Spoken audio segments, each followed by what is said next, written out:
আসসালামু আলাইকুম ওয়া রাহমাতুল্লাহি ওয়া বারাকাতুহু। সুপ্রিয় দর্শক, আজকে আমি আপনাদের সামনে 5 ওয়াক্ত নামাজের মধ্যে যে নামাজগুলো পড়লে সওয়াব, না পড়লে গুনাহ হবে না, তা নিয়ে হাজির হয়েছি। চলুন শুরু করা যাক। যে নামাজগুলো না পড়লে কোনো গুনাহ হবে না। প্রথমে ফজরের নামাজ। ফজরের 4 রাকাত নামাজ আপনাকে পড়তে হবে। জোহরের নামাজ 12 রাকাত। এই 12 রাকাত নামাজের মধ্যে প্রথমে সুন্নাতে মুআক্কাদা 4 রাকাত পড়তে হবে। ফরজ 4 রাকাত পড়তেই হবে। সুন্নাতে মুআক্কাদা ও 2 রাকাত পড়তে হবে। কিন্তু 2 রাকাত যে নফল, এই 2 রাকাত না পড়লে আপনার গুনাহ হবে না।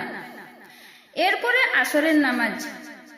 আসরের নামাজে প্রথমে 4 রাকাত সুন্নাতে জায়েদা। এই 4 রাকাত নামাজ যদি কেউ না পড়ে তাহলে গুনাহ নেই, কিন্তু 4 রাকাত ফরজ নামাজ পড়তেই হবে। এরপর মাগরিব এর নামাজ 3 রাকাত ফরজ পড়তেই হবে।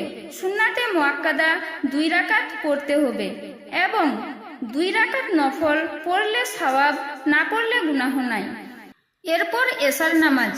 প্রথমে 4 রাকাত সুন্নাতে জায়েদা পড়লে সওয়াব, না পড়লে গুনাহ হবে না। এরপর 4 রাকাত ফরজ পড়তেই হবে। এরপরে সুন্নাতে মুআক্কাদা 2 রাকাত পড়তে হবে। বিতির নামাজ 3 রাকাত পড়তেই হবে, কারণ এই নামাজটি ওয়াজিব। এরপর 2 রাকাত নফল নামাজ পড়লে সওয়াব, না পড়লে গুনাহ নাই। নতুন নতুন ভিডিও পেতে প্লিজ লাইক, কমেন্ট, শেয়ার করে অবশ্যই চ্যানেলটিকে সাবস্ক্রাইব করে রাখুন, কারণ আপনাদের সাপোর্ট এবং ভালোবাসা আমাকে এগিয়ে নিয়ে যেতে সাহায্য করবে।